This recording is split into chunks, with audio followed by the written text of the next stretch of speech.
Har vi gaffa? Så når Oslo våknet opp neste dag, da, så skulle de ikke gå glipp av at det fortsatt var et menneskerettighetsbrudd som ikke var fikset opp i. Mun leijonanta imane puhtsine Balkan. Jivielemana aktive politikkene. Og ja, hvordan ble egentlig politisk aktiv? Det ble egentlig bare sånn. Det blir noe nesten sånn når man er reindriftsutøver og samer. Det blir nesten naturlig. Blir det. Ungdomsorganisasjonen til Norske Samers Riksforbund aksjonerer i dag i Olje- og energidepartementet. Ella Marie Hætta Isaksen står i spissen for aksjonistene, som ikke aksepterer at vindturbinene på Fosen i Trøndelag fortsatt står. Det er jo snakk om 2 vindkraftverk som ble bygd ut i Storheia Roan i Fosen reinbeitedistrikt, Fosen i Arke. Og uten å bli hørt å si at dette er katastrofalt for vinterbeita og beiteområdene til rein. Og de fikk jo tillatelse til å bygge før det var ferdig rettssystemet. Fikk dem, så det gikk jo helt høyesterett, og Fosen i Arke vant jo faktisk. Og der stoppet det opp litt fra staten. Så ble det jo aksjon da i Oslo, og det er vel det som er kjent som Fosen-saken da, etter det. Ja. Et gjeng ungdommer som var lei at det ikke skjedde ting. Vi kan ikke tåle det pågående menneskerettighetsbruddet. Vi kan ikke tåle at Norge, som det demokratiske landet det skal være, behandler det samiske folket på denne måten, som gjør at veldig mange unge samer i dag dessverre mister tilliten til rettsstaten Norge. Og hvis vi mister tilliten til rettsstaten Norge, så skranter hele troen på demokratiet. Baby, beita i et beiva jo jo no jo na ja na Elin le ho hjelki der gå jo jo jo na ja. Det var ikke bare samer, og det var heller ikke bare naturvernere som var der. Det var litt forskjellige folk faktisk, i alle aldre, som kom til. Og om ikke alle som demonstrerte, så var det veldig mange som visste støtte, og veldig mange som kom med boller, tegninger, sa støtteord når man møtte dem på gata, for man gikk jo rundt i kofta. Så det var veldig trivelig, veldig artig å se, og veldig heftig egentlig. Akkurat den aksjonsuka, eller hva man skal si. Det var noen stykker som fant ut at nei, vi går inn på departementet og setter oss ned og ser hva som skjer. Nei, men det var, og vi fikk jo innmeldinger hele tiden. Er det vits å komme? Skal vi komme? Og det, ja, og det ble bare mer og mer utover uka. Så det var rett og slett rått å se at Sápmi mobiliserte seg og kom til Oslo.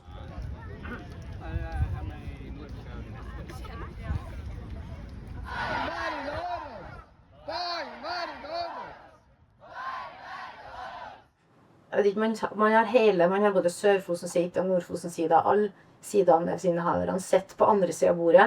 Så sitter de der, og så sier de, men vi trenger å snakke med folk som har mer kompetanse om den saken her.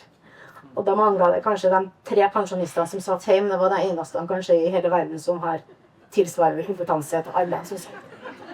Så det er veldig provoserende, så det var på høy tid at man aksjonerte og gjorde noe for å liksom slå litt i bordet.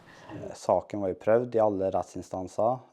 De hadde vunnet i Høyesterett 11-0 mot utbyggerne, og så hadde vi prøvd å gått ut i media, vi hadde prøvd å ha markeringer utenfor Eidsvolls plass, og ingenting virket funk. Det virket ikke som at vi klarte aldri å gi et press da, på myndighetene. Så da til slutt så bestemte vi oss for å bruke sivil ulydighet som et virkemiddel da, i demokratiet, og som man ser så funket det jo veldig bra. Det var jo det vi gjorde under aksjonen, at all samtale skulle være offentlig.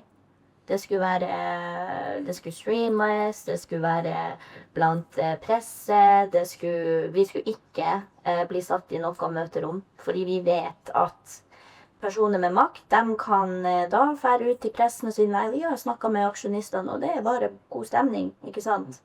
Det er jo det vi ikke hadde lyst på.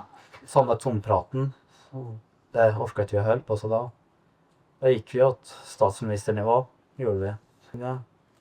Det var kanskje et valg som var veldig lønnsomt for oss. Det Ja, bortsett fra at du skal i retten nå, da. Ja, det en smell må man ta. Ja. Nei, da kom de inn, politiet, gjennom kjelleren og så opp heisen og hentet oss og bærte oss ned. Da satte vi oss en ring. Det var faktisk min idé. Vi skulle sette oss i en ring og joik, og så skulle de bære ut og seine inn. Politiet har fjernet aksjonistene fra hovedinngangen ved Finansdepartementet. Og med meg her har jeg Jonanta Eira Årén, som var en av dem som ble båret vekk. Hva var det politiet fortalte til dere? Nei, dialogpolitiet kom og fortalte at det var samfunnskritisk, at døra skulle være åpen, så de sa at vi fikk valget om å fjerne oss eller ikke, og ingen ville fjerne seg, så da kom politiet og ga oss anmodning og begynte å bære oss bort ganske direkte. Har du forståelse for at politiet velger å fjerne dere når de sier det er samfunnskritiske funksjoner inne på Finansdepartementet? Ja, altså, man kan jo spørre seg selv hva er samfunnskritisk at vi må fjernes, men jeg skjønner jo at de kommer å fjerne oss når de har fått beskjed om det. Det er det jo, det har jeg full forståelse for, men akkurat som at de burde ha full forståelse for at vi sitter her og demonstrerer her i dag. Det er jo ironisk, det er det jo, at vi blir ikke dømt da. Dommerne har jo, hva man skal si, de synes jo vi har gjort det rett, og de er jo enige at det er ikke kommet noen vei i Fosen-dommen om ikke vi hadde sivil ulydighetsaksjon. Det hadde ikke skjedd noen endring, og derfor vi ikke blir dømt heller, fordi aksjonen var nødvendig, rett og slett. Mannerarveiken tjeltsnormene, aktuunne vuonna kusnemette 4 orre orromine. Det er her jeg har postkassa mi og huset, kan man vel si, men prater med norska så kan jeg interessere meg at det er fra Røyrvik. For det er jo der jeg bor. Men når jeg prater med for eksempel slekt eller samiske venner eller ukjente samer, så sier jeg heller kanskje familie og reinbeitedistrikt da, først før jeg liksom sier hvor jeg er fra, hvor jeg bor hen.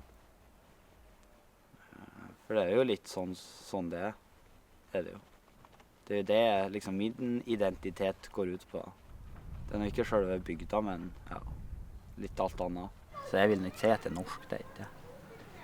Det er vel heller tilfeldigheter som gjorde at det er norsk. Far min er jo fra Sverige, så jeg kunne like godt være svensk da. Så ja. Nei, så er grensene, det vet jeg ikke. Vanskelig spørsmål er det, men ja. Veldig vanskelig spørsmål. Nå er vi på vei til Namsvatnet. Nåmersjauret, som er midt i smørauget da, i vårt reinbeitedistrikt er det. Og så har jo vi og hytte der og bruker det ofte på sommeren, gjør vi. Og det er jo derfor vi har rein da på sommerbeite her i Børgefjell, som vi ser nå i bakgrunnen.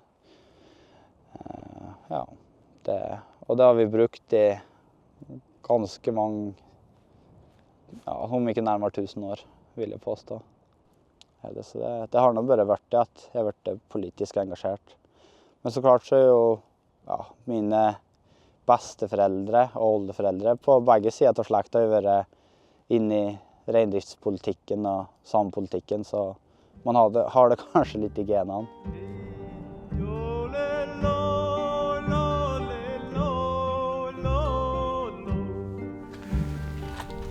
Forhåpentligvis så får vi kanskje se litt rein. Hvem vet? Men nå har det jo vært noen skoter her i kjørt da. Hvem det er, det vet jeg ikke. Så det er nok kanskje ikke så sikkert lenger. Det var jo rent på det.